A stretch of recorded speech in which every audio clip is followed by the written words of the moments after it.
जय हिंद दोस्तों, welcome to the Assam प्रहरी ऑफ स्मार्ट आईएएस फाउंडेशन।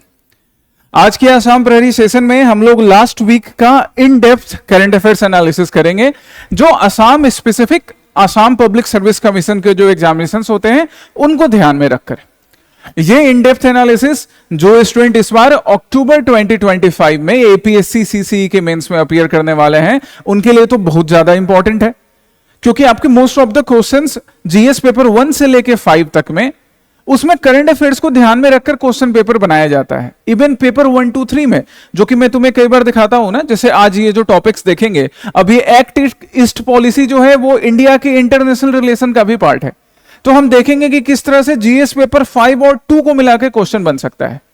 सो जिन्हें मेंस का एग्जाम देना है उनके लिए तो इंपॉर्टेंट है ही। Even those aspirant who would appear in mains और प्रीलिम्स नेक्स्ट ईयर, उनके लिए भी बड़ा इंपॉर्टेंट है। आपके लिए भी इक्वली इंपॉर्टेंट इस तरह से है क्योंकि आपको भी पिछले एक साल का करंट अफेयर्स कवर करना है। And so now if I am doing it in June और जुलाई 2025, तो 2026 के एग्जामिनेशन में आपके लिए वो इंपॉर्टेंट रहेगा। इवन कई बार तो 1-2 साल पहले के भी पूछ लेते हैं। आप कम से कम 1 साल से कंसिस्टेंट रहिए। Okay, that consistency is required for mains, this year mains and next year prelims mains as well. और साथ में जो प्रैक्टिस के क्वेश्चंस मैं प्रीलिम्स और मेंस के अटैच करता हूं, अच्छा लास्ट वीक के जो मैंने प्रैक्टिस क्वेश्चंस प्रीलिम्स के दिए थे उसका आंसर की मैं कमेंट सेक्शन में पिन कर दूंगा, और मेंस के जो मैं प्रैक्टिस क्वेश्चन दे रहा हूं वो क्वेश्चन लिखकर आप इवेलुएट करवाइए। अभी से प्रैक्टिस करो। तुम इस बार मेंस दोगे, अच्छी बात है। अगर किसी वजह से प्रीलिम्स दिए नहीं निकल पाया, उदास नहीं होना है, आंसर राइटिंग प्रैक्टिस कंटिन्यू रखनी है, ताकि अगले बार जब आप मेंस दो ना तो आपके सिलेक्शन के चांसेस हाई रहें। और जो लोग अगली बार फर्स्ट टाइम अपीयर करेंगे उनको भी आंसर लिखना ही है, आंसर राइटिंग प्रैक्टिस आपके लिए भी करनी है। सो ये प्रैक्टिस क्वेश्चंस को भी सिंसियरली टैकल करना है, प्रीलिम्स और मेंस दोनों प्रैक्टिस क्वेश्चंस को। सो आज के आसाम प्रहरी में, जिसमें हम लोग जुलाई 14 से लेकर जुलाई 19 के करंट अफेयर्स इवेंट्स को कवर करेंगे, Assam specific current affair events, उनमें पहला टॉपिक होगा सिंह पुरुष श्री राधा गोविंद बरुआ जी के बारे में, जिन्हें पॉपुलरली हम आरजी बरुआ के नाम से बुलाते हैं। इनका क्या कंट्रीब्यूशन है, इनको मॉडर्न आसाम का आर्किटेक्ट भी बुलाया जाता है। मतलब ये एक ऐसे शिल्पकार थे, ऐसे आर्किटेक्ट थे जिन्होंने मॉडर्न एसएमएस सोसाइटी का, मॉडर्न आसाम का फाउंडेशन रखा। क्या कॉन्ट्रीब्यूशंस थे इनके, इन्हें हम पढ़ेंगे। और ये जो क्वेश्चंस है ना, प्रीलिम्स में तो यहां से क्वेश्चंस आएंगे ही, ऐसे ये जो डिग्निटरीज होते हैं, जो वेटरन्स होते हैं, इनके लाइफ से रिलेटेड प्रीलिम्स में क्वेश्चंस आते ही हैं। साथ ही साथ आप जीएस पेपर 5 मेंस में भी इनसे रिलेटेड क्वेश्चंस एक्सपेक्ट कर सकते हो, 2025 के मेंस में भी, और ऑब्वियसली अगले साल, उसके अगले साल भी। देन नेक्स्ट टॉपिक होगा act east policy and health care in north east India. अब जैसा मैंने समझाया कि एक्ट ईस्ट पॉलिसी, इसके बारे में आप आईआर की क्लासेस में प्रशांत सर से पढ़ते हो या आगे पढ़ोगे। हम एक्ट ईस्ट पॉलिसी को इंडिया के नॉर्थ ईस्ट, जो इंडिया का नॉर्थ ईस्टर्न पार्ट है, वहां पे हेल्थ केयर से कैसे कनेक्ट कर सकते हैं, ये इस न्यूज़पेपर आर्टिकल में समझाया गया। सो हमारे लिए जीएस पेपर 2 और 5 के लिए इंपॉर्टेंट है मेंस पर्सपेक्टिव से, और जो भी फैक्ट्स आएंगे या कॉन्सेप्ट्स आएंगे प्रीलिम्स के लिए भी। Then the third topic would be Swachh Survekshan awards. अब ये स्वच्छ सर्वेक्षण अवार्ड, ये आपने डेली करंट अफेयर्स में भी किया होगा। आपने फैक्ट्स पढ़े होंगे कि गुवाहाटी का रैंक कितना इंप्रूव हुआ, पूरे इंडिया में कहां पर क्या परफॉर्मेंस रही, किस सिटी ने सबसे बढ़िया परफॉर्म किया, कहां पुअर परफॉर्मेंस हुआ। हम उसको अब आसाम के पर्सपेक्टिव में देखेंगे कि यहां से मेंस के क्वेश्चंस कैसे बन सकते हैं, जो जीएस पेपर 2 या जीएस पेपर 5 में आपसे पूछे जाएंगे। साथ ही प्रीलिम्स में क्या इसका पर्सपेक्टिव है। And then we will study, यहां पे एक न्यूज़पेपर का आर्टिकल है, SMS origins, evolution and legacy. SMS language के बारे में। लैंग्वेज जो होती है that is not just a medium of communication, बल्कि हमारा पहचान भी होती है। अब किस तरह से एसएमएस लैंग्वेज का फॉर्मेशन होता है, किस स्टेजेस से गुजरकर इवोल्यूशन होता है, कहां कहां कंट्रीब्यूशन था। लास्ट ईयर एक बड़ी रिमार्केबल इवेंट होता है that SMS language got the status of classical language of India. ये बड़े गर्व की बात थी। इंडिया में हम देखेंगे कि क्लासिकल लैंग्वेज का क्लासिफिकेशन कैसे किया जाता है, और किस तरह से क्लासिकल लैंग्वेज स्टेटस मिलने से एसएमएस लैंग्वेज के कल्चर का, प्रिजर्वेशन का, प्रमोशन के कई और रास्ते खुलते हैं। उसे डिस्कस करेंगे अगेन जीएस पेपर 5 को ध्यान में रखकर। सो ये 4 टॉपिक आज हम डिटेल में डिस्कस करेंगे। इन टॉपिक से रिलेटेड प्रीलिम्स और मेंस के क्वेश्चंस, और कुछ नए प्रीलिम्स के क्वेश्चंस भी तुम्हारे लिए रहेंगे प्रैक्टिस क्वेश्चंस में। ठीक है, देन अब हम रीड एंड रिफ्लेक्ट सेक्शन पे आते हैं। This read and reflect section, जो कि आप पढ़ो और पढ़कर रिफ्लेक्ट करो अपने आंसर में, चाहे एसे में रिफ्लेक्ट करो या जीएस के आंसर लिखने में रिफ्लेक्ट करो या अपना थॉट प्रोसेस डेवलप करो, उसके लिए यह है रीड एंड रिफ्लेक्ट सेक्शन। तो इस वीक के लिए मैं आपको 2 न्यूज़पेपर आर्टिकल दे रहा हूं। एक है feeding stray dogs, how law balances questions of compassion and public order. अब आप में से कई लोग पेट लवर्स होंगे, अच्छी बात है, जानवरों से भी हमें प्यार करना चाहिए, उन्हें भी बराबर ट्रीट करना चाहिए। But many times we witness incidents related to stray dogs attack incidents. किसी बच्चे को अटैक कर दिया, किसी ह्यूमन को अटैक कर दिया, वो उनकी इंजरी हो गई या रेबीज की वजह से डेथ हो गई, ऐसे कई इंसिडेंसेस होते हैं, कई बार एक्सीडेंट हो जाते हैं। अब कुछ लोग हैं जो स्ट्रे डॉग को खाना भी खिला रहे हैं। अब इस चीज को बैलेंस कैसे किया जाएगा, कैसे हम स्ट्रे डॉग्स को उनको कंपैशन भी दिखाएं पर साथ ही साथ पब्लिक ऑर्डर भी कैसे मेंटेन रहे, इसके ऊपर इंडियन एक्सप्रेस में एक बड़ा अच्छा आर्टिकल आता है जुलाई 19, 2025 का। यह आपको पढ़ना है, यह आपके लिए है, आपके थॉट प्रोसेस को डेवलप करने के लिए। और दूसरा है फिर आसाम ट्रिब्यून के जुलाई 18 का, जहां पे एथिकल न्यूट्रलिटी इन साइंस पर एक आर्टिकल लिखा गया था। सो ये दोनों आर्टिकल आपके आज के रीड एंड रिफ्लेक्ट सेक्शन के लिए हैं। और जैसा कि तुम लोग प्रीलिम्स के क्वेश्चंस का आंसर कमेंट सेक्शन में करते हो या मेंस का आंसर लिखकर लाके दिखाते हो, तो आई एक्सपेक्ट कि आप ये रीड एंड रिफ्लेक्ट सेक्शन के भी आर्टिकल्स पढ़ते होंगे, क्योंकि पढ़िएगा तभी आपका थॉट प्रोसेस डेवलप होगा, तो आप मेंस में अपने आंसर्स ऐसे में अच्छा वैल्यू एडिशन कर पाओगे या फिर इंटरव्यू में आप आंसर देने के लिए आपके पास कंटेंट रहेगा। Okay, that's why this read and reflect section is for you, ये इसलिए आपके लिए है। अब हम आ जाते हैं अपने पहले टॉपिक पर। तो हमारा पहला टॉपिक एक डिग्निटरी से रिलेटेड है, श्री आरजी बरुआ जी से रिलेटेड, जिन्हें सिंह पुरुष के नाम से, मॉडर्न आर्किटेक्ट ऑफ आसाम के नाम से बुलाया जाता है।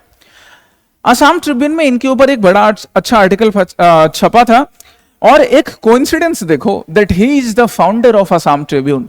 नॉर्थ ईस्ट के लीडिंग न्यूज़पेपर आसाम ट्रिब्यून के फाउंडर भी हैं, संस्थापक भी हैं। So now let's read about him. यहां पे मैंने जो इंट्रोडक्शन लिखा है, ये मैं इंट्रोडक्शन और कंक्लूजन इसलिए लिख के तुम्हें दे देता हूं। इंट्रोडक्शन कीवर्ड आपको अपने आंसर में नहीं लिखना है, यहां बस समझाने के लिए लिखा जाता है। इंट्रोडक्शन और कंक्लूजन इसलिए लिख देता हूं सो दैट जो बिगनर हैं, जो आंसर लिखना शुरू कर रहे हैं, उन्हें अपना इंट्रोडक्शन और आंसर को कंक्लूड करने में बड़ी दिक्कत होती है। दैट्स वाई मैंने क्या किया है कि आसाम प्रहरी के इन सेशन में हर मेंस के क्वेश्चंस के साथ मैंने कंक्लूजन भी अटैच कर दिए हैं। इंट्रोडक्शन भी आपके लिए अवेलेबल रहता है। तो आप अपने आंसर को शुरू कैसे करोगे, बीच का कंटेंट तो अभी हम डिस्कस करेंगे, वहां से आप निकाल सकते हो क्रक्स, और आंसर कंक्लूड कैसे करेंगे उसमें हेल्प मिल जाएगी आपको। ठीक है, चलिए तो हम अगर बात करें श्री आरजी बरुआ जी के बारे में। अच्छा, बार बार मैं श्री कह के इसलिए रेफर करता हूं इन डिग्निटरीज को, वैसे हम इन्हें लेट या स्वर्गीय बुला सकते हैं, पर मेरा मानना है कि इन डिग्निटरीज, चाहे महात्मा गांधी हो या हम अभी आरजी बरुआ जी की बात कर रहे हो, इंडिया में किसी भी रीजन से, चाहे हम नेल्सन मंडेला की बात करें, किन्हीं की भी, ये डिग्निटरीज ना, इनकी डेथ भली हो गई हो, शरीर का अंत हो गया हो, पर इनकी आत्मा, इनके विचार आज भी प्रेजेंट है। दैट्स वाई इन्हें श्री करके रेफर कर रहा हूं मैं। तो श्री आरजी बरुआ जी, राधा गोविंद बरुआ जी, जिन्हें सिंह पुरुष के नाम से बुलाया जाता है, आसाम ट्रिब्यून जो कि लीडिंग न्यूज़पेपर है ना सिर्फ आसाम का बल्कि पूरे नॉर्थ ईस्ट इंडिया का, उसके फाउंडर भी रहे हैं। इन्होंने जर्नलिज्म के साथ साथ स्पोर्ट्स इंथुजियास्ट भी थे। रामधारी सिंह दिनकर जी की बड़ी अच्छी लाइन है कि परशु और तप दोनों होते हैं वीरों के ही अधिकार। मतलब तलवार उठाना, खड़ग उठाना, फरसा उठाना और तप करना, मेडिटेट करना, ये दोनों एक वीर ही कर सकता है, कमजोर नहीं कर सकता है। कमजोर से ना तो तप होगा, ना मेडिटेशन होगा, ना वो लिटरेचर पढ़ेगा, ना ही वो तलवार उठा सकेगा, अपनी और अपनों की रक्षा कर सकेगा। तो ये एक तरफ जहां जर्नलिज्म से सोसाइटी में लोगों के बीच अवेयरनेस फैलाने का काम कर रहे थे, वहीं दूसरी तरफ स्पोर्ट्स एंथुजियास्ट हैं, तो लोगों को हेल्थ के तरफ भी, हेल्थ के लिए भी, हेल्दी लाइफस्टाइल के लिए भी मोटिवेट कर रहे हैं। तो एक वीर ये भी है, इसलिए महापुरुष, सिंह पुरुष के नाम से इनको बुलाया जाता है। साथ ही साथ इकोनॉमी और कल्चर के भी प्रमोशन में, सिविल लीडरशिप में इन्होंने अपनी भूमिका निभाई। And that's why modern architect of Assam या आर्किटेक्ट ऑफ मॉडर्न आसाम के रूप में इनको बुलाया जाता है। The architect of modern Assam, modern Assam की नींव रखने वाले। जिस तरह से कॉलोनियल रूल के बाद इंडिया को इंडिपेंडेंस मिला, आसाम को इंडिपेंडेंस मिला, तो उस कॉलोनियल रूल के बाद मॉडर्न आसाम में क्या क्या नीड थी कि कल्चरल प्रिजर्वेशन, प्रमोशन हो, इकोनॉमिक इंडिपेंडेंस मिले, इकोनॉमिक लिटरेसी मिले, उसके लिए इन्होंने काम किया। इन्होंने जर्नलिज्म, आसाम ट्रिब्यून और बाकी न्यूज़पेपर के सहारे लोगों के इश्यूज को रिप्रेजेंट किया, लोगों को उनके राइट से रूबरू करवाया। That's why the architect of modern Assam इन्हें बुलाया जाता है। अब हम इनके एक एक करके कंट्रीब्यूशन देखते हैं, क्या क्या इनका कंट्रीब्यूशन है। उस कंट्रीब्यूशन को हमने अलग अलग डिवीजन में डिवाइड कर लिया है। जैसे हम पहले जर्नलिज्म में कंट्रीब्यूशन देखेंगे, फाइनेंस में देखेंगे, स्पोर्ट्स में देखेंगे। तो सबसे पहले जर्नलिज्म से शुरुआत करते हैं।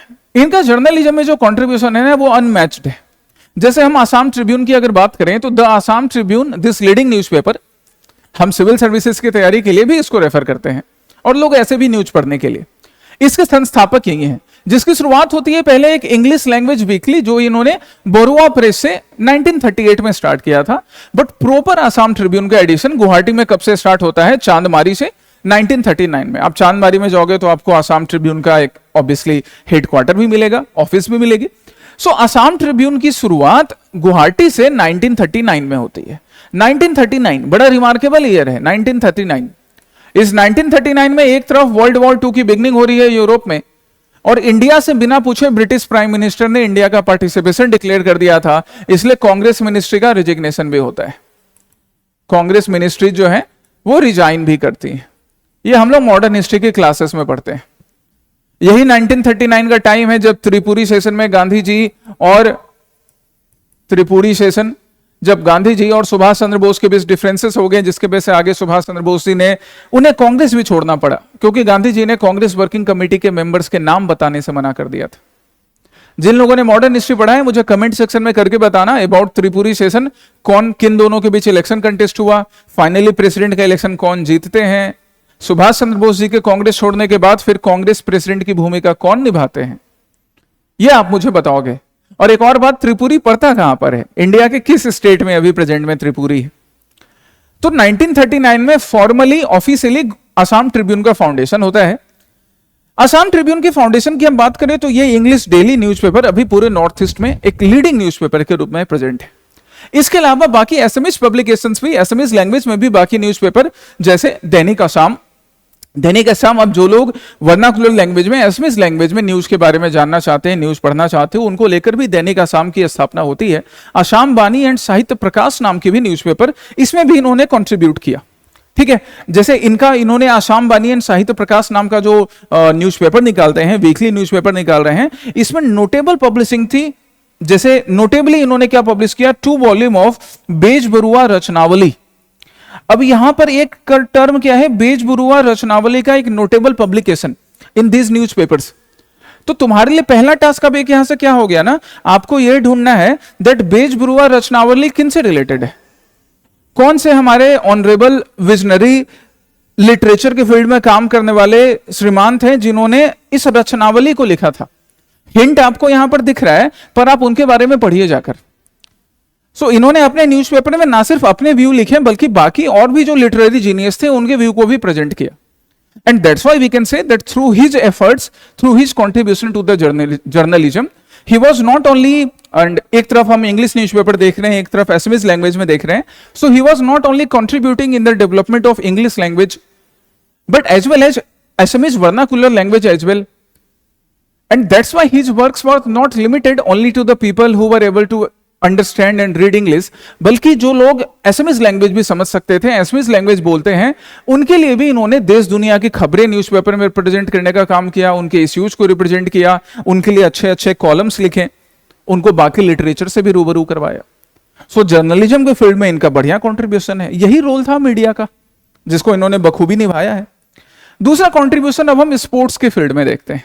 एक स्पोर्ट्स एंथुजियास्ट होते हुए, एक वेटरन स्पोर्ट्स एंथुजियास्ट होते हुए ये आसाम क्रिकेट एसोसिएशन के प्रेसिडेंट भी रहे।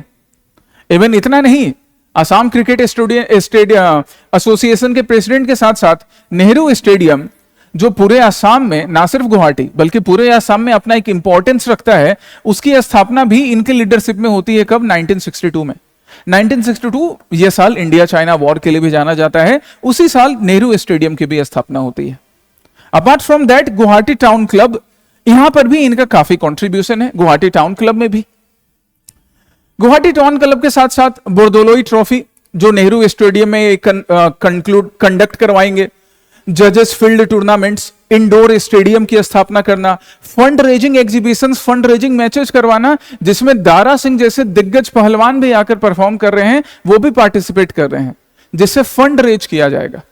अब जो भी व्यूअर्स हैं, जो स्पेक्टेटर्स हैं, वो उस मैच को देखने गए, तो वहां पे जब वो मैच देखने जा रहे हैं, तो सपोज दारा सिंह आके पार्टिसिपेट कर रहे हैं या किसी मूवी को प्ले किया जा रहा है, पर्टिकुलर कोई इवेंट शोकेस किया जा रहा है, उससे जो टिकट का पैसा होगा वो फंड रेज किया जाएगा किसी सोशल कॉज के लिए।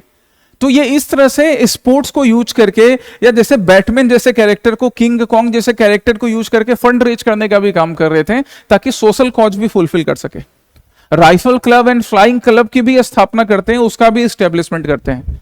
तो इन्होंने स्पोर्ट्स के फील्ड में भी ना सिर्फ क्रिकेट, क्योंकि क्रिकेट एसोसिएशन के प्रेसिडेंट भी रहे हैं, क्रिकेट के अलावा फुटबॉल, कई फुटबॉल के प्लेयर्स को इन्होंने मौका दिया गुवाहाटी टाउन क्लब के अंदर। क्रिकेट हो गया, फुटबॉल हो गया, रेसलिंग हो गई, बाकी और जो इवन फिक्सियस कैरेक्टर थे उनको भी रिप्रेजेंट करते हुए इन्होंने फंड रेजिंग का काम किया। इस तरह से अपनी सोशल रिस्पॉन्सिबिलिटी भी फुलफिल कर रहे हैं।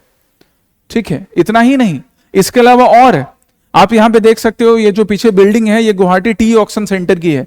इसमें भी इनका रिमार्केबल कंट्रीब्यूशन है गुवाहाटी टी ऑक्शन सेंटर में, because Shri RG Baruah ji has served as the chairman of the Assam tree brokers associations and that's why played a key role in the establishment of Guwahati Tea Auction Center. Guwahati tea auction centre के establishment में important role play करते हैं। अब Guwahati tea auction centre की अगर history की बात करो तो ब्रीफली कुछ पॉइंट्स मैंने यहां पर आपके लिए लिखे हैं। क्या कि गुवाहाटी टी ऑक्शन सेंटर, इसकी स्थापना 1970 में होती है। यह largest volume of CTC T auction का पूरे वर्ल्ड में, not only in India but in the entire world, it represents largest volume of CTC tea auction in the world. अच्छा, ये CTC टी तुमने सुना तो कई बार होगा। CTC टी, कोई मुझे बताएगा what does this CTC T mean? जब हम लोग रेड लेबल के पैकेट से, या मान लो किसी भी रेड लेबल ताजा या क्या नामेरी चाय या बाकी किसी भी चाय के पैकेट से जब आप टी लिप्स निकालते हो ना, तो कई बार आप देखोगे अगर उन पैकेट्स को, तो वहां पे CTC लिखा रहता है। What is the meaning of this CTC? कभी ध्यान दिए हो? टी लीव्स को देखोगे तो तुम्हें समझ में आ जाएगा। वैसे इसका फुल फॉर्म सर्च करना, C stands for what, T stands for what, and again C stands for what, फिर तुम्हें लगेगा कि हाँ ऐसे ही तो हम चाय पत्ती की सच्चाई पी रहे हैं। CTC के बारे में पढ़िएगा। सो गुवाहाटी टी ऑक्शन सेंटर, इसकी ब्रीफ हिस्ट्री हम डिस्कस कर रहे हैं, इसके डिटेल में हम कभी और जाएंगे जब टी ऑक्शन के बारे में पढ़ेंगे। इसके भी एस्टेब्लिशमेंट में और गुवाहाटी टी ऑक्शन सेंटर से जिस तरह से टी का ऑक्शन होगा, हमारे जो टी ग्रोवर्स हैं उनको हेल्प मिलेगा, इसमें भी आरजे बरुआ जी ने काफी रिमार्केबल रोल प्ले किया। Apart from this his civic leadership and financial institution, क्योंकि आसाम में पहला बैंक इनके एफर्ट से स्टेब्लिश होता है। कौन सा बैंक? Imperial bank. वही इंपेरियल बैंक को हम आज स्टेट बैंक ऑफ इंडिया या SBI बुलाते हैं। तो देखो, एक पर्सन जर्नलिज्म के फील्ड में अपने सिविक रिस्पॉन्सिबिलिटी को फुलफिल करते हुए यहाँ फाइनेंशियल इंक्लूजन का काम करवा रहा है, स्पोर्ट्स के फील्ड में यूथ को मोटिवेट कर रहा है, लिटरेचर को प्रमोट कर रहा है अपने न्यूज़पेपर के आर्टिकल से, और क्या चाहिए? तो इनको हम बुला ही सकते हैं ना मॉडर्न आर्किटेक्ट ऑफ आसाम, बिल्कुल बुला सकते हैं। He truly deserves it. Even line club के भी, लायंस क्लब, आसाम में जो लायंस क्लब बनता है उसके भी फाउंडर प्रेसिडेंट है सिंह पुरुष, तो बिल्कुल बुलाया जाएगा इनको, इनके पूरे ओवरऑल कॉन्ट्रीब्यूशंस के लिए भी। और coincidentally Lions club of Assam के भी फाउंडर प्रेसिडेंट रहे, लायंस क्लब ऑफ आसाम का। इवन अपार्ट फ्रॉम दिस, अब वेटरन स्पोर्ट्स एंथुजियास्ट हैं, बट इनका इंटरेस्ट आर्ट के फील्ड में भी था, कला के फील्ड में भी था। खुद ये कई थिएटर इन मोबाइल प्ले के पार्ट रहते हैं। इवन इन्होंने महारथी कर्ण नाम के एक प्ले में कर्ण का रोल प्ले किया था। कर्ण, जो कि महाभारत के सबसे इग्नोर्ड कैरेक्टर में से एक है, लेकिन महाभारत के सबसे इंपॉर्टेंट कैरेक्टर्स का भी पार्ट, क्योंकि बिना कर्ण के ना तो महाभारत की कल्पना होती, ना महाभारत का समापन या एंड होता। बड़ी अच्छी उसके ऊपर एक काव्य है रश्मि रथी, जिसका रेफरेंस अभी मैंने तुम्हें दिया था। रामधारी सिंह दिनकर, जिन्हें राष्ट्र कवि बुलाते हैं, उन्होंने लिखा है, कभी पढ़ो उसे, रश्मि रथी को, जहां बड़ी अच्छे से रामधारी सिंह दिनकर शुरुआत करते हैं, जय हो जग में जले जहां भी नमन पुनीत अनल को, जिस नर में भी बसे हमारा नमन तेज को बल को। कर्ण को काफी इग्नोर किया गया था उस टाइम के जो सोशल एस्टेब्लिशमेंट होती थी, जो कास्ट बेस्ड हायरार्की होती थी, उसके वजह से, जो कि होना नहीं चाहिए था, because he deserves all the value, all the respect. ठीक है, हम कभी बात करेंगे कर्ण के बारे में। तो ये कैरेक्टर ना काफी इग्नोर्ड रहा, लेकिन जो लोग कर्ण की वैल्यू समझते थे उन्होंने इनके बारे में लिखा, जैसे रामधारी सिंह दिनकर लिख रहे हैं। आरजी बरुआ जी कर्ण की वैल्यू समझते थे, इन्होंने खुद कर्ण का कैरेक्टर प्ले किया। तो इन्होंने आर्ट में भी अपना कंट्रीब्यूशन दिया है। इवन आसाम में, जिन्हें हम थर्ड एसएमएस फिल्म बोल सकते हैं, मानवमती, इसमें भी इन्होंने अपना कैरेक्टर, अपना रोल प्ले किया है, अपना कंट्रीब्यूशन दिया है। So that's why not only in the field of journalism, finance and civic duty, he also played in the role in the development of, in the preservation of Assamese culture through play, theaters and movie. Now अब एक mains based practice question. अभी तक यहां पर जो कुछ भी facts आ रहे थे ये सब प्रीलिम्स बेस्ड प्रैक्टिस क्वेश्चन के पार्ट है। मतलब इससे मैं तुम्हें क्वेश्चन बना के नहीं दे रहा हूं, बट इन सब से क्वेश्चन बन ही सकते हैं ना, इन सारे फैक्ट से, राइट? अब यहां पे मेंस बेस्ड प्रैक्टिस क्वेश्चन, आप इस पे बेस्ड मेंस का ये प्रैक्टिस क्वेश्चन आपको करना है। ये मेंस बेस्ड प्रैक्टिस क्वेश्चन हो गया। इस क्वेश्चन को पढ़िए। 150 वर्ड में लिखना है, मतलब 2 पेज के अंदर ही लिखना है, उसको क्रॉस नहीं कर सकते हो, है ना? ये चीज सही करो। 2 पेज में ही A4 साइज का पेपर ले लो। अराउंड वैसा ही होता है, एग्जैक्टली A4 नहीं मिलेगा एग्जामिनेशन में, बट ऑन एन एवरेज उसी साइज का, और फिर उसके मेंस के क्वेश्चन के आंसर लिखिए। कंक्लूजन यहां पे मैंने एक हिंट दे दिया है ताकि आप कंक्लूजन लिखने में आपको थोड़ी हेल्प हो, just it is as a hint, है ना? अब हम दूसरे क्वेश्चन पर आते हैं। दूसरा क्वेश्चन है act east policy and the health infrastructure of north eastern India. चलिए देखते हैं इसको। अभी कल परसों जो प्रीलिम्स का रिजल्ट आया उसको लेकर ना, बिल्कुल जिनका प्रीलिम्स का रिजल्ट नहीं हुआ है बिल्कुल परेशान नहीं होना गाइज। एक सच्चे इंसान की यही परख होती है, यही पहचान होती है। रुडयार्ड किपलिंग का एक बड़ा अच्छा पोयम है इफ, मैंने शेयर भी किया था अपने कुछ स्टूडेंट्स के साथ। उस इफ पोयम में रुडयार्ड किपलिंग ने बहुत अच्छे से लिखा है that if you are able to treat win and loss like a same situation, एक सेम क्वाइन के 2 पहलू की तरह अगर आप ट्रीट करने के लायक हैं कि एक तरफ विन है दूसरी तरफ लॉस है, देन आप एक सच्चे इंसान, एक रिस्पॉन्सिबल मैन, एक रिस्पॉन्सिबल वुमेन का कैरेक्टर प्ले कर सकते हैं, वैसा बन सकते हैं। तो प्रीलिम्स नहीं निकला या आगे मेंस नहीं निकला या इंटरव्यू नहीं निकला, इसके वजह से कुछ खत्म नहीं हो जाता है। इंसान के पास ऑप्शन ये रहता है कि वो दोबारा ट्राई करे, दोबारा कोशिश करे। तो आपके पास दोबारा ट्राई करने का मौका है, आप दोबारा ट्राई कीजिए। फ्रस्ट्रेट मत होना, अपनी पढ़ाई नहीं छोड़ देना, उसे कंटिन्यू करना, ठीक है? सो दूसरा टॉपिक है act east policy and health care in north east India. North east India में हेल्थ केयर सिस्टम और इंडिया की एक्ट ईस्ट पॉलिसी दोनों को हम कनेक्ट कर रहे हैं। So let's see it. चलिए पहले हम थोड़ा सा एक्ट ईस्ट पॉलिसी के बारे में जान लेंगे कि क्या है इंडिया की एक्ट ईस्ट पॉलिसी, और फिर उसको किस तरह से north eastern part of India के हेल्थ इंफ्रास्ट्रक्चर से कनेक्ट किया जा सकता है। So the act east policy actually में इंडिया के डिप्लोमेसी का, इंडिया जिस तरह से अपने डिप्लोमेटिक रिलेशंस बाकी नेशंस के साथ बनाती है, उसका एक जरिया है, उसका एक पार्ट है जो 2014 से स्टार्ट होता है। एक्चुअली 2014 से पहले हम जिस पॉलिसी को अडॉप्ट कर रहे थे ना, वो लुक ईस्ट पॉलिसी थी। हम ब्रीफ में देखेंगे इसके बारे में, हम आईआर की क्लासेस यहाँ नहीं कर रहे हैं, ब्रीफ में देखेंगे।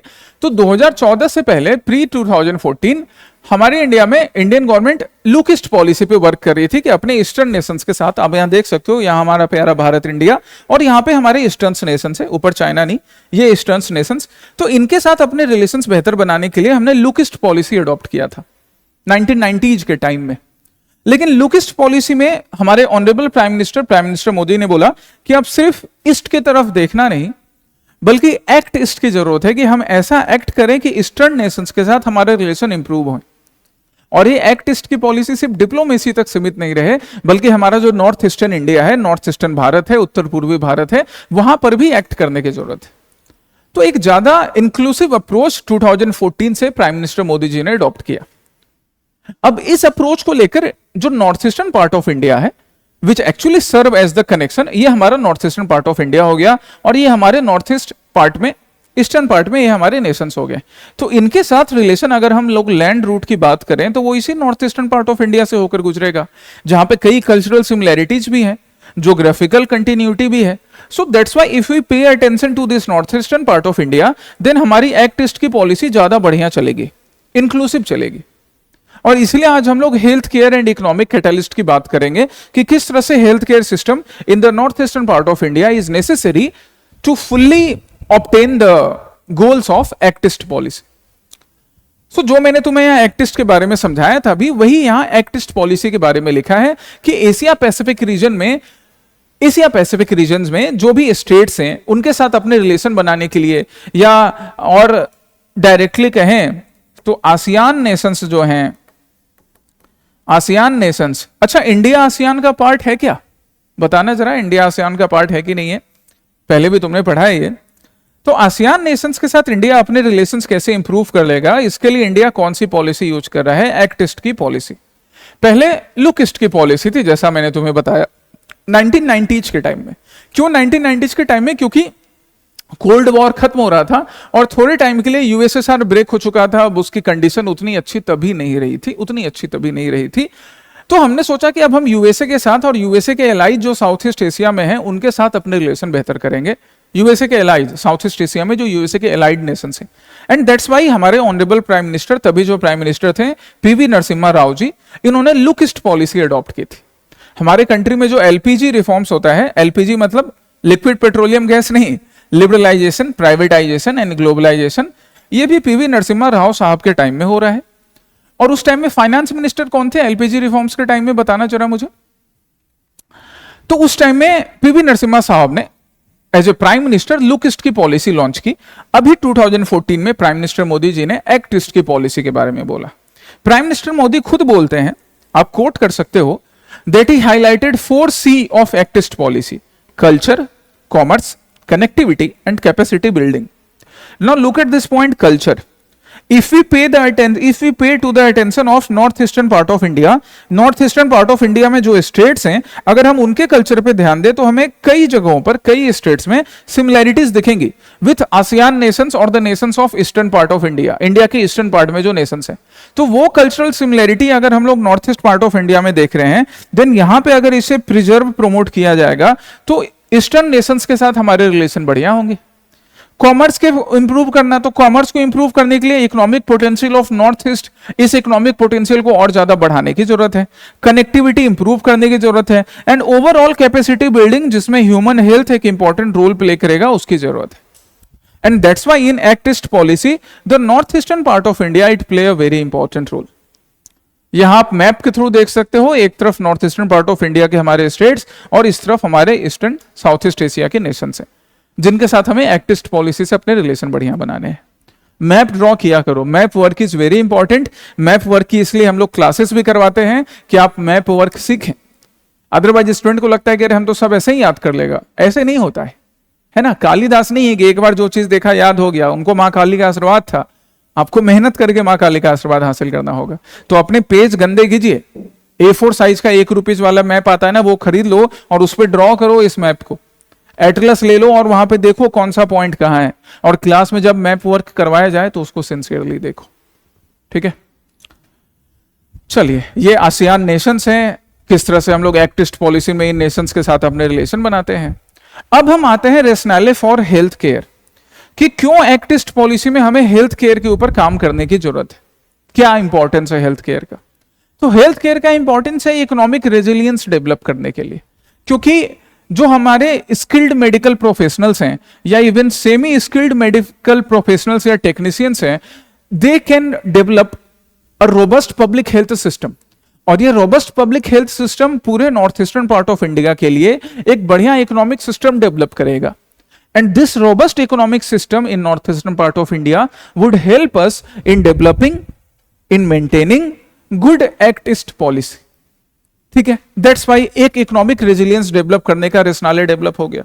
दूसरा क्या, सिक्योरिटी एंड स्टेबिलिटी। अब हम बॉर्डर डिस्ट्रिक्ट्स की बात करें, चाहे हम आसाम के बॉर्डर डिस्ट्रिक्ट्स की बात करें, हम नागालैंड के बॉर्डर डिस्ट्रिक्ट्स की बात करें, हम मणिपुर के बॉर्डर डिस्ट्रिक्ट्स की बात करें, मेघालय के बॉर्डर डिस्ट्रिक्ट्स की बात करें, if we have reliable health infrastructure, वैसे तो एजुकेशन की भी इंपॉर्टेंस है, बट अभी हम हेल्थ की बात करें तो चलो हेल्थ पे आते हैं। अगर रिलायबल हेल्थ केयर इंफ्रास्ट्रक्चर है तो ना सिर्फ इंसर्जेंसी को रोका जा सकता है, बल्कि इंसर्जेंसी के अलावा बाकी जो थ्रेट है उस पर भी कंट्रोल बनाया जाएगा, क्योंकि स्टेट का प्रेजेंस हमेशा रहेगा उन रीजन में। सो देखो, सिक्योरिटी एंड स्टेबिलिटी के लिए भी इंपॉर्टेंट है। ये सारे पॉइंट्स आपको मेंस के आंसर में इंक्लूड करने हैं, ठीक है। टूरिज्म एंड वेलनेस को प्रमोट करेगा, और सिर्फ टूरिज्म अलग से, नेचुरल टूरिज्म नहीं, वेलनेस टूरिज्म को भी प्रमोट करेगा, जहां पर स्पा का जो पोटेंशियल है उस पोटेंशियल को यूज किया जा सकता है। नॉर्थ ईस्ट के पास जो इंडिजीनियस नॉलेज है, कई ट्राइब्स के पास जो इंडिजीनियस नॉलेज है रिलेटेड टू डिफरेंट हर्ब्स, यहां पे आप एग्जांपल दे सकते हो, if you have knowledge of any particular herb, आपने कभी दादी नानी की कहानियों में आपने बड़ों से सुना होगा कि अरे इस हर्ब के यूज करने से ये बीमारी ठीक होने के चांसेस हैं, आप वो एग्जांपल दे सकते हो टूरिज्म एंड वेलनेस पोटेंशियल में। And then obviously industry linkage, जिसमें जागी रोड फैसिलिटी एक बढ़िया एग्जांपल है। So through these measures we can not only we can make economic and social development in the northeastern part of India, but we can also have good results from relations with eastern nations। South east Asia के जो Nations हैं उनके साथ अपने बढ़िया relations बना सकते हैं। और साथ ही साथ एसडीजी सस्टेनेबल डेवलपमेंट गोल्स का लोकलाइजेशन, मतलब इन लोकल स्टेट्स में जो हमारे north eastern parts of states हैं, वहां पे हम सस्टेनेबल डेवलपमेंट गोल्स, चाहे वो गुड हेल्थ वेल बीइंग से रिलेटेड हो या सस्टेनेबल डेवलपमेंट गोल 8 जो कि डिसेंट वर्क से रिलेटेड हो, इसको भी फुलफिल कर पाएंगे। सो हमारा एक एक्टिस्ट पॉलिसी ना सिर्फ हमारे डिप्लोमेटिक रिलेशन बल्कि हमारे north eastern part of India के ओवरऑल हेल्थ, इकोनॉमिक इंफ्रास्ट्रक्चर और साथ ही साथ सस्टेनेबल डेवलपमेंट गोल्स को फुलफिल करने का भी मीडियम बनता है। ओके, आगे चलते हैं। फिर इसमें आगे हम देखते हैं कि चैलेंजेस क्या है, क्योंकि चैलेंजेस तो एग्जिस्ट करेंगे। चैलेंजेस अगर हम बोले कि चैलेंजेस ही नहीं है तो बिना चैलेंजेस के फिर बात कैसे बनेगी।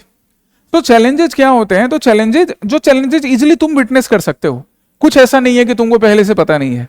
Infrastructure deficit, road connectivity, rail connectivity, air connectivity अभी भी उतनी अच्छी नहीं है, पैची दिखती है कि कुछ पैच में रोड कनेक्टिविटी अच्छी है, रेल कनेक्टिविटी अच्छी है, फिर यहां पे मिसिंग है। कम डिस्टेंस भी तय करने के लिए ज्यादा टाइम लग जाता है because of poor connectivity. Then obviously इससे हेल्थ केयर भी अफेक्ट होगा, इससे ओवरऑल हमारी कनेक्टिविटी साउथ ईस्ट नेशंस के साथ भी अफेक्ट होगी। पॉलिसी सिलोज एंड मिसअलाइनमेंट, एक तो lack of region specific policy. अब वैसे रीजन स्पेसिफिक पॉलिसी भी बनाई जा रही है, बट पहले एक टाइम था जब रीजन स्पेसिफिक पॉलिसी एब्सेंट रहती थी। इसलिए प्राइम मिनिस्टर मोदी ने बोला कि अब हमें सिर्फ ईस्ट की तरफ देखना नहीं है, एक्चुअली एक्ट करना है, एक्ट ईस्ट पॉलिसी। स्टेट और सेंटर का कोऑर्डिनेशन बेटर नहीं हो पाना, ये सारे चैलेंजेस होते हैं। Human capital gaps, acute shortage of doctors, nurses, paramedics, अगर हम हेल्थ केयर की बात कर रहे हैं तो इनका शॉर्टेज होना, मेडिकल कॉलेजेस का शॉर्टेज होना, एम्स जैसे इंस्टीट्यूशंस का शॉर्टेज होना, ये वो चैलेंजेस हैं जिनके वजह से हेल्थ केयर फैसिलिटी आज भी डमाडोल स्टेटस में रहता है।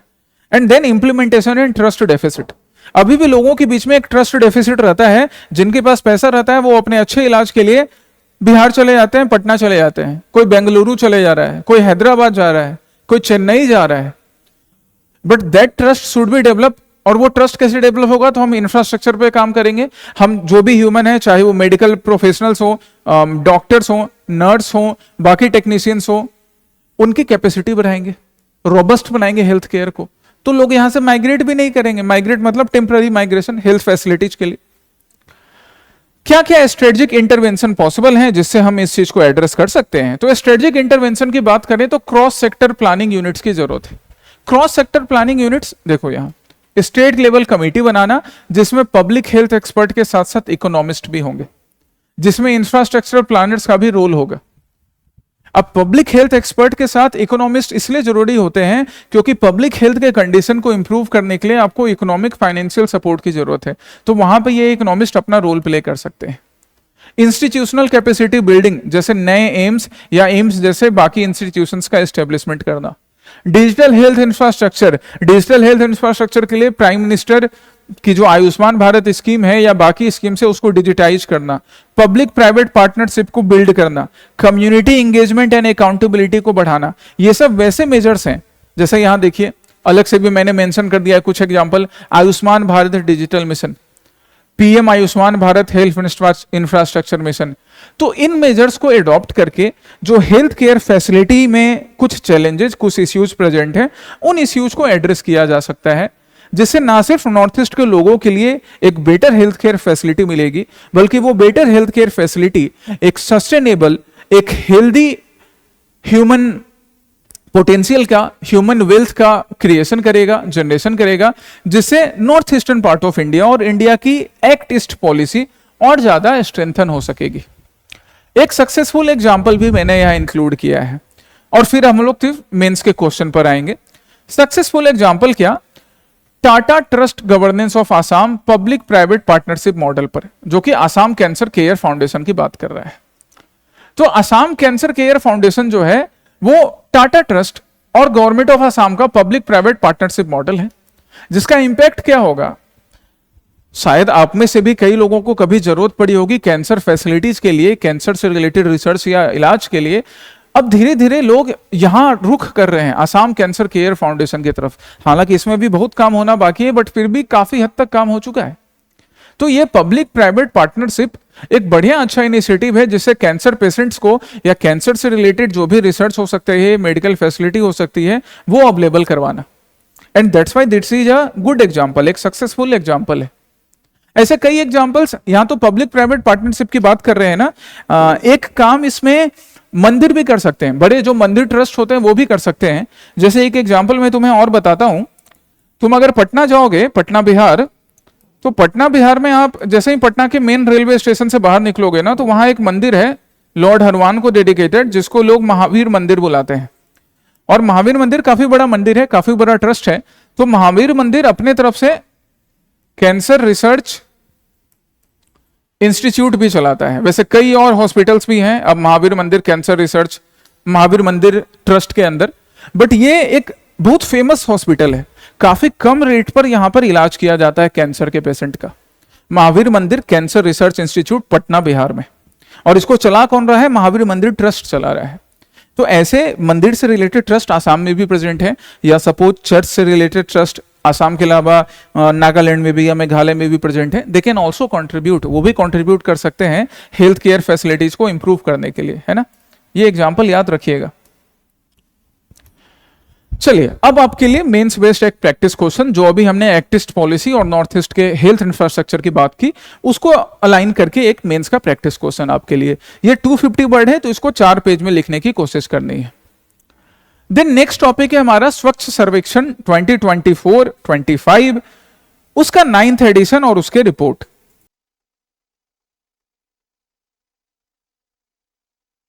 ठीक है, यहां से मैं फिर से रिज्यूम कर रहा हूं स्वच्छ सर्वेक्षण 24-25 अवार्ड्स सर्वे को। ओके, चलिए, तो इससे बेस्ट जो अनम्यूट वाला पार्ट था उसको आप स्किप करना, आई विल ट्राई कि वो कट हो जाए। स्वच्छ सर्वेक्षण पे बेस्ड क्या है? स्वच्छ सर्वेक्षण, जो कि स्वच्छ सर्वेक्षण सर्वे 2016 में स्टार्ट होता है स्वच्छ Bharat mission urban, ministry of housing urban affairs के अंदर। प्राइम मिनिस्टर ने, या जो न्यूली इलेक्टेड गवर्नमेंट थी सेंट्रल इंडिया, सेंट्रल लेवल पर यूनियन गवर्नमेंट, उसने यह सर्वेक्षण इसलिए स्टार्ट किया ताकि डिफरेंट स्टेट्स और उन स्टेट्स में रहने वाले डिफरेंट लोग और डिफरेंट सिटीज आपस में एक हेल्दी कंपटीशन डेवलप कर सके। इस हेल्दी कंपटीशन से क्या होगा? ओवरऑल डेवलपमेंट होगा। ओवरऑल जो स्वच्छता एक प्रैक्टिसेस है या क्लीनलीनेस जो ड्राइव है, वो लोग खुद से अडॉप्ट करेंगे। हर स्टेट, हर डिस्ट्रिक्ट अपनी स्वच्छता रैंकिंग को इंप्रूव कर सकेगा।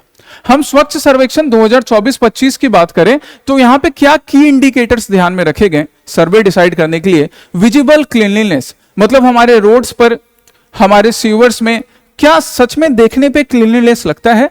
अगर आपको ऐसा लग रहा है तो आप सिटीजन फीडबैक भी देने का काम या ग्रीवेंस रिड्रेसल का भी काम, आप सिटीजन फीडबैक भी दे सकते हो। आपको लग रहा है कि नहीं विजिबल सफाई नहीं है, तो आप ग्रीवेंस भी दे सकते हो जो आपको रिड्रेस किया जाएगा। ये एक ऑब्जेक्टिव, ये एक इंडिकेटर यूज किया गया था।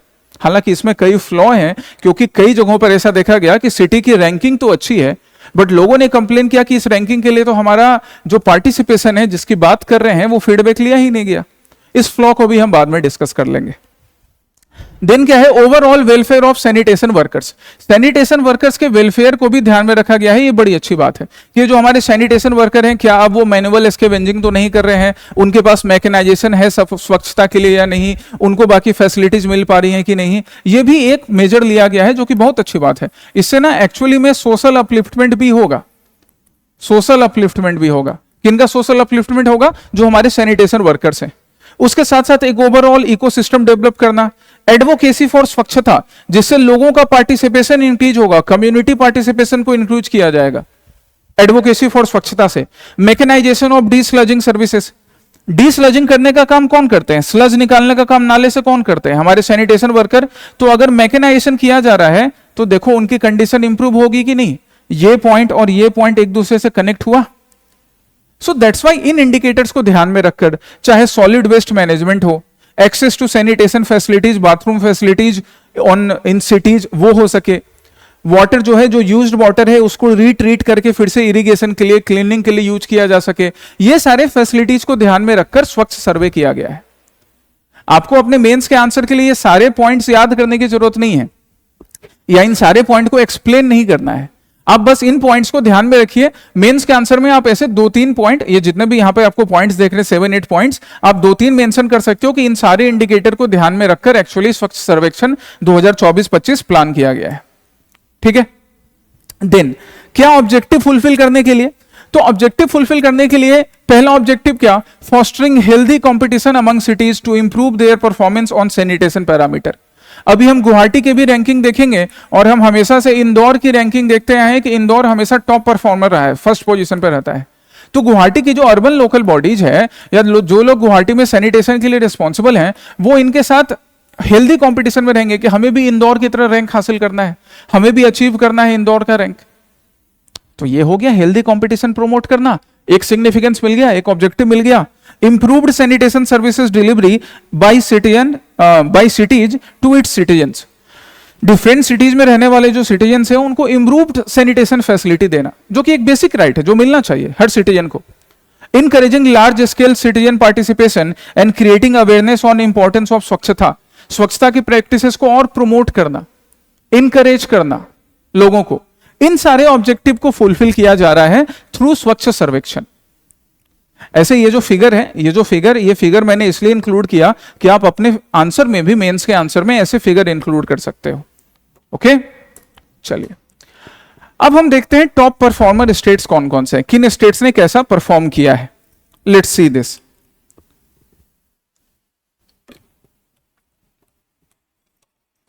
तो टॉप परफॉर्मर स्टेट्स की बात करें या टॉप परफॉर्मर्स की बात करें तो इंदौर, जैसा मैंने बोला, Surat Gujarat, Navi Mumbai Maharashtra and Vijayawada Andhra Pradesh, they are in the top performer category, super Swachh league में। अब ये सब लीग भी हेल्दी कंपटीशन प्रमोट करने के लिए बनाए गए हैं, किसी को डिस्करेज या इंफीरियर दिखाने के लिए नहीं।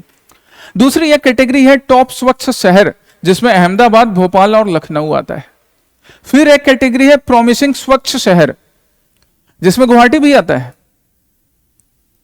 तो इस तरह से अलग अलग कैटेगरीज बनाई गई है और इन कैटेगरीज को बनाकर पूरे इंडिया में ओवरऑल स्वच्छ सर्वेक्षण सर्वे किया जा रहा है। यहां एक ग्राफिक्स है जहां पे हम गुवाहाटी असम का परफॉर्मेंस देख सकते हैं। इसको पॉइंट वाइज मैंने यहां आपके लिए प्रिपेयर कर दिया है कि अगर हम असम का परफॉर्मेंस की बात करें तो सबसे पहले हम गुवाहाटी और नॉर्थ लखीमपुर पर जाते हैं, जो कि प्रॉमिसिंग स्वच्छ शहर में इंक्लूड किए गए हैं। ये आपको दिख रहा है प्रॉमिसिंग स्वच्छ शहर, प्रॉमिसिंग स्वच्छ शहर कैटेगरी। यहां पे गुवाहाटी और नॉर्थ लखीमपुर को इंक्लूड किया गया। नॉट ओनली प्रॉमिसिंग स्वच्छ शहर, गुवाहाटी ने अपनी ओवरऑल रैंकिंग भी इंप्रूव की है। अब 44th नेशनल रैंकिंग आएगी गुवाहाटी में। कौन से कैटेगरी में? 3 से 10 लाख पॉपुलेशन वाली कैटेगरी में। अलग अलग कैटेगरी है as per the population of people in the city. So 3 to 10 lakh population वाली कैटेगरी में गुवाहाटी का पोजीशन क्या है? 44th। This is improved. Guwahati को ODF प्लस सर्टिफिकेशन मिल चुका है, ये इंप्रूव्ड स्टेटस है। और ना सिर्फ गुवाहाटी के अलावा बाकी 6 सिटीज भी आसाम में, इनको भी ODF प्लस प्लस स्टेटस मिला। गुवाहाटी के अलावा नौगांव और सिलचर जैसे जो डिस्ट्रिक्ट्स हैं, दे आल्सो परफॉर्म्ड गुड, इन्होंने भी परफॉर्मेंस अच्छा दिखाया है सैनिटेशन के फील्ड में। सो ओवरऑल हम कह सकते हैं कि आसाम में ना सिर्फ गुवाहाटी बल्कि लखीमपुर, नौगांव, सिलचर और बाकी कई डिस्ट्रिक्ट्स ने भी दे हैव शोड इंप्रूवमेंट्स दिखाया है इन्होंने। और इसलिए हम सिग्निफिकेंस की बात करेंगे कि क्या सिग्निफिकेंस है, क्या लेसन हमें मिलते हैं स्वच्छ सर्वेक्षण से। फेडरलिज्म, कॉम्पिटिटिव फेडरलिज्म को प्रमोट करना, मतलब एक स्टेट दूसरे स्टेट के साथ हेल्दी कंपटीशन डेवलप करेगा, जिससे कि सैनिटेशन के जो भी स्टेप्स हैं, डोर टू डोर कलेक्शन है, फेशियल स्लज को ट्रीट करना है, इन सब में और ज्यादा सैनिटेशन कैपेबिलिटी डेवलप होगी। स्केलेबिलिटी ऑफ बेस्ट प्रैक्टिसेस, अब वो बेस्ट प्रैक्टिस चाहे सूरत का हो या इंदौर का हो या नवी मुंबई का हो या विजयवाड़ा का हो, अगर उन बेस्ट प्रैक्टिसेस को बाकी लोगों के लिए भी अवेलेबल किया जाए, उसको प्रमोट किया जाए, देन जस्ट थिंक कि किस तरह से पूरी इंडिया में स्वच्छता प्रमोट होगी। वर्कर्स वेलफेयर, हमने देखा था कि वर्कर्स के वेलफेयर के लिए भी यहां पर मेजर्स अवेलेबल है कि वर्कर्स का वेलफेयर हो सके। वो हमने अभी जब मैं तुम्हें यहां देखो, जब हम बात कर रहे थे क्या क्या मेजर्स अडॉप्ट किए गए स्वच्छ सर्वेक्षण के लिए, तो हम यहां देख सकते हैं overall welfare of sanitation worker के ओवरऑल वेलफेयर को भी ध्यान में रखा गया है। So that's why that is also a significance. And last but not the list, event management expertise. एक सिग्निफिकेंस क्या है, एक लेसन हमने क्या सीखा, जैसे महाकुंभ जैसा इवेंट या अभी गुवाहाटी में अंबुबाची फेस्टिवल कंक्लूड किया गया, तो ऐसे बड़े इवेंट में भी अगर हम लोग जहां पे मास गैदरिंग हो रही है इतने लार्ज नंबर पे, अगर वहां पर भी हम लोग सैनिटेशन फैसिलिटी प्रॉपर बनाए रख सकते हैं तो ये एक अचीवमेंट भी है और वहां से कुछ सीखने को भी मिला जिसे बाकी डिस्ट्रिक्ट्स में, बाकी सिटीज में इंप्लीमेंट किया जा सकता है। पर इसके साथ साथ कुछ फ्लॉज भी रह जाते हैं। फ्लॉज क्या, lack of transparency and accountability. कई जगह पब्लिक ने खुद कंप्लेन किया कि हमसे कनेक्ट नहीं किया गया है। जैसे चंडीगढ़ सिटी की बात करते हैं, चंडीगढ़ ने परफॉर्म तो बढ़िया किया है, रैंकिंग बड़ा अच्छा है, बट चंडीगढ़ सिटी में दूसरी तरफ हमको गार्बेज के ढेर लगे मिलते हैं, गार्बेज हिप्स देखने को मिलता है। तो पब्लिक कंप्लेन करिए, फिर चंडीगढ़ का रैंक कैसे इंप्रूव हुआ? कुछ शहरें, कुछ रोड साफ हो गई, बाकी शहर के बाहर दूसरी तरफ गार्बेज का ढेर लगा हुआ है। Limited impact in smaller cities. Assam की हम बात करें तो टी गार्डन एरियाज में इंपैक्ट काफी कम रहा। More focus on aesthetic over substance, मतलब शहर की दीवारों को ऊपर से पेंट कर देना, बट बाकी कई ऐसे रीजन्स जहां पर कि अभी भी वेस्ट प्रोसेसिंग एक इशू बना हुआ है। Existing urban inequality, slum area के लोग अभी भी सैनिटेशन को लेकर या सैनिटेशन फैसिलिटी को लेकर काफी प्रॉब्लम फेस करते हैं। So these are the existing challenges, these are the flaws which are still present. ये फ्लॉज अभी भी प्रेजेंट है। तो एज अ सिविल सर्वेंट और पोटेंशियल सिविल सर्वेंट अब आपकी रिस्पॉन्सिबिलिटी बनती है कि आप वे फॉरवर्ड भी बताएं। तो ये रहा हमारे लिए वे फॉरवर्ड। वे फॉरवर्ड क्या रहा, स्ट्रेंथनिंग। अब यहां पर भी जिस तरह से मैंने माइंड मैप बनाकर लिखा है, आप अपने आंसर में बना सकते हो। Strengthening on ground implementation. On ground implementation को स्ट्रेंथन करना, तो वो कैसे किया जाएगा? रिसोर्स इंक्रीज करके, जो हमारे सैनिटेशन स्टाफ है उनका ट्रेनिंग बढ़िया करके। और कैसे कर सकते हैं? फोकस ऑन बिहेवियरल चेंज, तो यहां पे कम्युनिटी पार्टिसिपेशन को इंक्रीज किया जाएगा, यहां पर लोकल लीडर्स या एनजीओ का पार्टिसिपेशन इंश्योर करवाया जाएगा। Transparency and accountability. Transparency and accountability मतलब पब्लिक का ग्रीवांस रिड्रेसल सिस्टम इंक्रीज हो, पब्लिक फीडबैक की जो बात करते हैं उसको प्रॉपर लिया जाए, पर्टिकुलर सिर्फ कुछ लोगों से नहीं, ओवरऑल कॉमन पब्लिक से लिया जाए। तब जाके इन वे फॉरवर्ड को अगर हम अडॉप्ट करेंगे, देन स्वच्छ सर्वेक्षण उसका एक्चुअल रिजल्ट हमें दिख सकेगा, तब जाके एक्चुअल रिजल्ट दिखेगा। एंड सो नाउ उस पर बेस्ड आपके लिए मेंस प्रैक्टिस क्वेश्चन, ये मेंस प्रैक्टिस क्वेश्चन जो स्वच्छ सर्वेक्षण और उसका क्या एक्चुअली में सिग्निफिकेंस है उससे रिलेटेड। देन नेक्स्ट क्वेश्चन है Assamese language, its origin, evolution and legacy. इससे रिलेटेड हमारा नेक्स्ट क्वेश्चन। असमीज लैंग्वेज की हम बात करें तो असमीज लैंग्वेज अपने एक रिच कल्चर, एक रिच हेरिटेज को लेकर चल रहा है, जिसकी शुरुआत हम करें या जिसके रूट्स की बात करें तो इसका रूट हम ड्रॉ कर सकते हैं काम रूपी प्रकृत रूट से, मतलब काफी एंशियंट रूट है लैंग्वेज का। एंड साथ ही साथ 2024 में जब से क्लासिकल लैंग्वेज स्टेटस मिला है, तो क्लासिकल लैंग्वेज स्टेटस ना सिर्फ असमीज लैंग्वेज के लिए बल्कि असमीज के अलावा मान लो हम मराठी की बात कर रहे हैं, अब मराठी को भी क्लासिकल लैंग्वेज स्टेटस मिला तो मराठी लिटरेचर का भी प्रिजर्वेशन प्रमोशन होगा। कैसे होगा अभी हम आगे देखेंगे। चलिए, ये जो पॉइंट है ये आपके इंट्रोडक्शन लिखने के काम आएगा, ठीक ना। अब हम सबसे पहले असमीज लैंग्वेज के इवोल्यूशन की बात करेंगे, हिस्ट्री की बात करेंगे। हिस्ट्री क्या है, तो हम हिस्ट्री सबसे पहले अर्ली डेवलपमेंट फेज में जाते हैं, जिसको हम प्रोटो हिस्ट्री का भी फेज बुला सकते हैं। कई हिस्टोरियन इसको प्रोटो हिस्ट्री के फेज की तरह बताते हैं। प्रोटो हिस्ट्री का फेज जब लिटरेचर का डेवलपमेंट हो रहा था, जब एक्चुअली स्क्रिप्ट का डेवलपमेंट हो रहा था और वो स्क्रिप्ट अभी भी प्रॉपरली डिसाइफर नहीं किए गए हैं, तो एकदम इनिशियल फेज हो गया प्रोटो हिस्ट्री असमीज लैंग्वेज का, जो उसके कई स्क्रिप्ट के एग्जांपल्स अभी तक पूरी तरह से डिसाइफर नहीं हुए हैं, ठीक है। इसलिए प्रोटो हिस्ट्री कुछ हिस्टोरियन बुलाते हैं, सिंपल शब्दों में अर्ली डेवलपमेंट फेज। तो इसकी शुरुआत होती है कॉपर प्लेट इंस्क्रिप्शन से, जो कि कामरूप किंगडम में पाल एंड वर्मन डायनेस्टी के टाइम में हमें दिखता है कि किस तरह से कामरूपी प्रकृत स्क्रिप्ट को यूज करके इनिशियल लिटरेचर डेवलप किए गए थे कॉपर प्लेट इंस्क्रिप्शंस के रूप में, जो अभी पूरी तरह से डिसाइफर नहीं हुआ है, पूरी तरह से समझा नहीं गया है। जब पूरी तरह से नहीं समझा गया है इसलिए प्रोटो हिस्ट्री का फेज बुलाया जाता है। उसके बाद नियो वैष्णवाइट कंसोलिडेशन, जो कि श्रीमंत शंकर देव जी के कंट्रीब्यूशन से हुआ। इनके कंट्रीब्यूशन से ना सिर्फ भक्ति मूवमेंट का प्रोपेगेशन हुआ, भक्ति मूवमेंट प्रमोट हुई, बल्कि असमीज लैंग्वेज को यूज करके इन्होंने सिंस जो अपने भक्ति मूवमेंट को प्रमोट करने के लिए बोरगीत लिखे जा रहे थे, चाहे वो श्रीमंत शंकर देव जी लिखें या बाकी इनके डिसाइपल्स लिखें या अंकिया नाट का जो फॉर्मेशन किया जा रहा था, इससे भी लिटरेचर को एक नई डायरेक्शन मिलता है।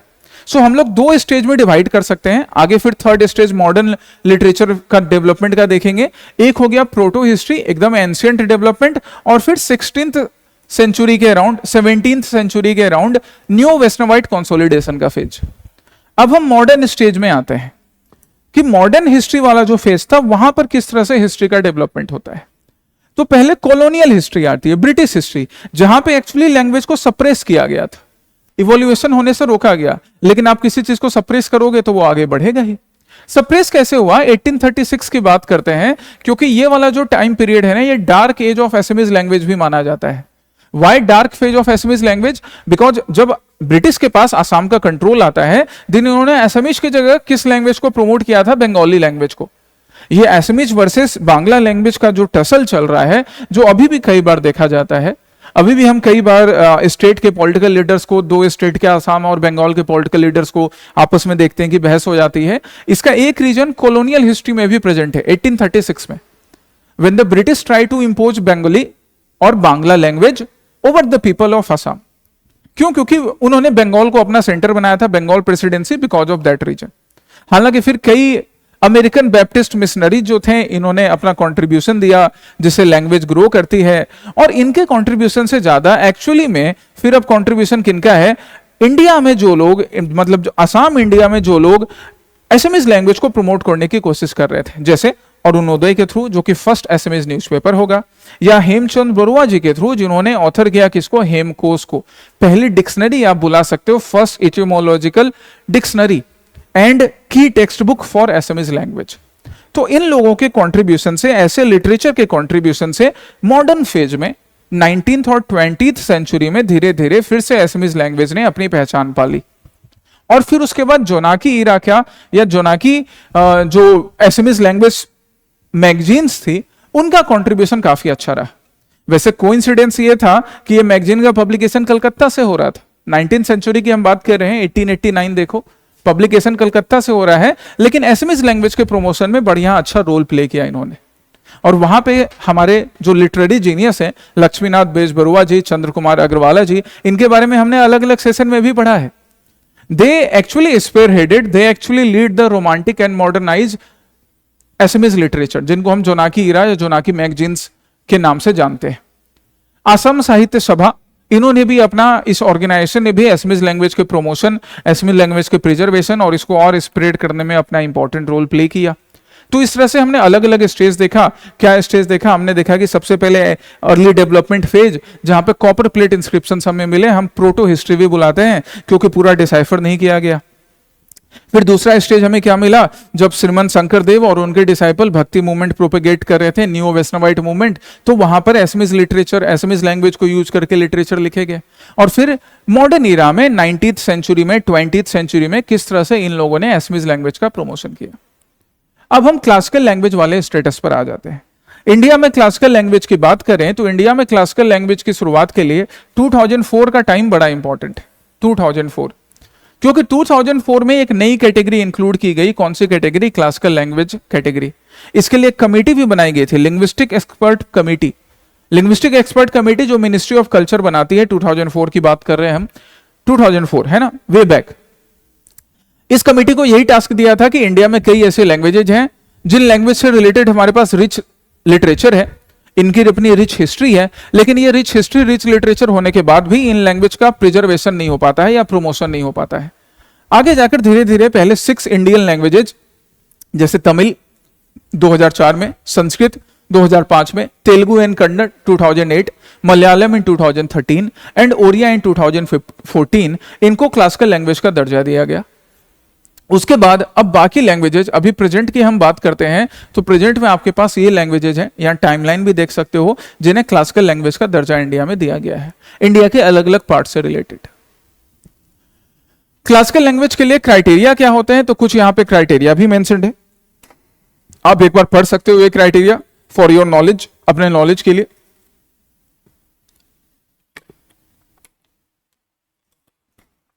रुको मैं भी एक्सप्लेन कर देता हूं क्या है। हाई एंटिक्विटी, मतलब हमारे पास अर्ली टेक्स्ट, हमारे पास काफी अर्ली टेक्स्ट होना चाहिए, मतलब एक रिच हिस्ट्री होनी चाहिए कि रिकॉर्डेड हिस्ट्री 1500-2000 साल पुरानी हो। एंशिएंट लिटरेचर प्रेजेंट होना चाहिए, जो एंशिएंट लिटरेचर है वो भी ओरिजिनल होना चाहिए, किसी भी दूसरे लैंग्वेज से बोरोड नहीं होनी चाहिए। हालांकि ये जो ओरिजिनल लिटरेरी वाला ट्रेडिशन वाला जो क्राइटेरिया है ना, इसको ड्रॉप कर दिया गया था।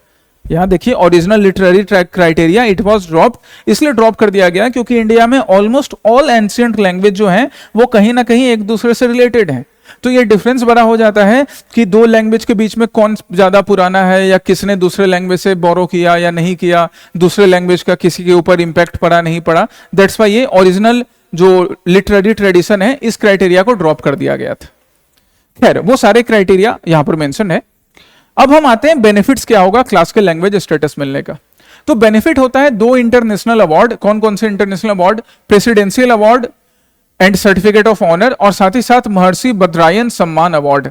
ये दोनों अवार्ड जो हैं ये आपको क्लासिकल लैंग्वेज कैटेगरी में मिलेंगे, जिससे कि इंडिया के क्लासिकल लैंग्वेज का प्रमोशन हो सकेगा। यूनिवर्सिटी ग्रांट कमीशन क्या करती है? प्रोफेशनल चेयर स्टैब्लिश करती है डिफरेंट सेंट्रल यूनिवर्सिटीज में और बाकी रिसर्च इंस्टीट्यूशन में। तो if any particular language has classical language status, then उस लैंग्वेज के रिसर्च के लिए अलग अलग सेंट्रल यूनिवर्सिटीज में या अलग अलग रिसर्च इंस्टीट्यूशंस में प्रोफेशनल चेयर्स स्टैब्लिश होंगे। यहां पे लोगों को इंक्लूड किया जाएगा जो उस लैंग्वेज को लेकर और ज्यादा काम करेंगे प्रिजर्वेशन एंड प्रमोशन में। साथ ही साथ गवर्नमेंट एस्टेब्लिश करती है centre of excellence for study, जिससे इन क्लासिकल लैंग्वेज के ऊपर और स्टडी किया जा सके और प्रमोट किया जा सके। सो सिग्निफिकेंस तो है इन क्लासिकल लैंग्वेजेस का। इसके अलावा डायरेक्ट सिग्निफिकेंस की बात करें, डायरेक्ट बेनिफिट क्या है? तो फाइनेंशियल असिस्टेंस। किसी भी लैंग्वेज को जब क्लासिकल लैंग्वेज का दर्जा मिलता है ना, तो फाइनेंशियल असिस्टेंस जो चाहे मिनिस्ट्री ऑफ कल्चर हो या बाकी गवर्नमेंट ऑफ इंडिया के इनिशिएटिव हो, रिसर्च के लिए, बाकी इंकरेज करने के लिए, एकेडमिक एक्सप्लोरेशन के लिए आपको ज्यादा फाइनेंशियल सपोर्ट मिलेगा सेंट्रल गवर्नमेंट से। डॉक्यूमेंटेशन एंड कंजर्वेशन ज्यादा बढ़िया हो पाएगा। Enhanced cultural identity and awareness. Cultural identity जो अभी तक, जैसे सपोज अब हम बात करते हैं प्रकृत लैंग्वेज की, है ना, यहां देखो जरा, यहां देखिए, पाली एंड प्रकृत लैंग्वेज। तो जब एंशिएंट हिस्ट्री पढ़ते हैं, एंशिएंट हिस्ट्री की क्लासेस में बोलने के लिए तो हम पढ़ते हैं कि अच्छा, बुद्ध जो थे वो अपनी टीचिंग पाली लैंग्वेज में दे रहे थे। पर बुद्ध अपनी टीचिंग पाली लैंग्वेज में दे रहे थे, ये तो हमने इंग्लिश वाले बुक में पढ़ा, इंग्लिश में। बट बुद्ध की टीचिंग एग्जैक्टली पाली में क्या थी? क्या पाली लैंग्वेज का टेक्स्ट था। अब अगर पाली को क्लासिकल लैंग्वेज का स्टेटस मिल गया है तो पाली के ऊपर रिसर्च किया जाएगा, ज्यादा रिसर्च किया जाएगा। यूनिवर्सिटी ग्रांट्स कमीशन उसके लिए प्रोफेशनल चेयर एस्टेब्लिश करेगी, तो पाली लैंग्वेज के बारे में ज्यादा लोगों को मालूम पड़ेगा ना, रिकॉग्निशन ज्यादा मिलेगा, ज्यादा लाइमलाइट मिलेगा। That is the advantage of classical language. Same यही चीज एसएमएस लैंग्वेज के साथ भी होगी, ये एडवांटेज है। एम्प्लॉयमेंट अपॉर्चुनिटी क्रिएट होगी। क्यों एम्प्लॉयमेंट अपॉर्चुनिटी क्रिएट होगी? एकदम सिंपल है, नए लिटरेचर लिखे जाएंगे, उससे एम्प्लॉयमेंट अपॉर्चुनिटी क्रिएट हो रही है। कई लोग रिसर्च वर्क में इन्वॉल्व होंगे। लोकल इकोनॉमी जो उन लैंग्वेज के अकॉर्डिंग चलती है, या टूरिज्म प्रैक्टिसेस हैं, हॉस्पिटैलिटी है, नए नए जॉब्स क्रिएट हो सकते हैं कल्चरल लिंकेज से। इस तरह से एम्प्लॉयमेंट जनरेशन का भी काम होगा, ट्रांसलेशन का काम होगा। अब ट्रांसलेशन का काम कैसे? तो सपोज कॉपर प्लेट इंस्क्रिप्शन जो है उसके ऊपर रिसर्च किया जाएगा कि ये जो कॉपर प्लेट इंस्क्रिप्शन है जिसको अभी तक पूरा डिसाइफर नहीं किया गया, इस पर रिसर्च किया जा रहा है। फिर उसको मॉडर्न एसएमएस लैंग्वेज जो अभी यूज किया जाता है, या इंग्लिश किया जा रहा है, या बाकी लैंग्वेजेज हैं, उसमें ट्रांसलेट करने का काम किया जाएगा। तो इंप्लॉयमेंट जनरेशन यहां से हो रहा है। स्टडी सेंटर्स एस्टेब्लिश होंगे, कई स्टडी सेंटर्स अभी एस्टेब्लिश हो चुके हैं, आगे भी ऐसे स्टडी सेंटर्स अलग अलग लैंग्वेजेज के लिए एस्टेब्लिश किए जा सकते हैं। सो बिल्कुल क्लासिकल लैंग्वेजेस का अपना एक डायरेक्ट सिग्निफिकेंस भी है। ये डायरेक्ट सिग्निफिकेंस है, बेनिफिट्स हैं, और ये वाले जो सिग्निफिकेंस है ये इनडायरेक्ट सिग्निफिकेंस है ना। नाउ अब क्लासिकल लैंग्वेजेस पर बेस्ड आपके लिए एक क्वेश्चन कि किस तरह से एसएमएस लैंग्वेज जो कि डिफरेंट सेंचुरी से, 16th सेंचुरी, 17th सेंचुरी, उससे पहले भी, फिर 18th, 19th, 20th सेंचुरी और प्रेजेंट में भी किस तरह से ग्रो कर रही है, उसका क्या बेनिफिट है क्लासिकल लैंग्वेज स्टेटस मिलने का, इस पूरे जर्नी से रिलेटेड एक मेंस का प्रैक्टिस क्वेश्चन। ओके, ये आज के टॉपिक के पार्ट थे। ये आपका रीड एंड रिफ्लेक्ट सेक्शन जो आपको पढ़ना है सेशन कंप्लीट करने के बाद। और अब आपके लिए ये प्रैक्टिस क्वेश्चन, लास्ट सेशन में जो प्रैक्टिस क्वेश्चन मैंने दिए थे वो मैंने कमेंट सेक्शन में पिन कर दिए हैं। पहला आज का प्रैक्टिस क्वेश्चन है प्रीलिम्स का Orang Kaziranga wild life corridor को लेकर। दूसरा practice question 3rd, 4th and 5th। सो ये 5 प्रैक्टिस क्वेश्चन, इनके बारे में डिटेल में पढ़िए खुद से, और फिर प्रैक्टिस क्वेश्चंस के आंसर कमेंट सेक्शन में आपको करने हैं। नेक्स्ट सेशन में हम लोग इन प्रैक्टिस क्वेश्चंस के, अगला सेशन जब मैं लूंगा तो इस प्रैक्टिस क्वेश्चन का आंसर कमेंट सेक्शन में पिन कर दूंगा अगली बार नेक्स्ट संडे को। उससे पहले इसलिए नहीं क्योंकि तब तक तुम एफर्ट डालो, जो लोग भी देख रहे हैं एफर्ट डालें। अचानक से आंसर खुद मिल जाता है ना सारे एमसीक्यू का, तो खुद से एफर्ट डालना स्टूडेंट छोड़ देते हैं। फिर क्या स्टूडेंट को लगता है कि हमें पढ़ा पका पकाया सब मिल जाए, हम सिविल सर्वेंट बन जाए, वैसे नहीं। इसलिए खुद से भी पढ़ाई कीजिए। ओके, अगले सेशन में हम लोग आसाम प्रहरी के इस पूरे वीक में जो भी आसाम में स्पेसिफिक करंट अफेयर्स होगा उससे रिलेटेड कंटेंट को डिस्कस करेंगे। Right, so study well, take care, जय हिंद।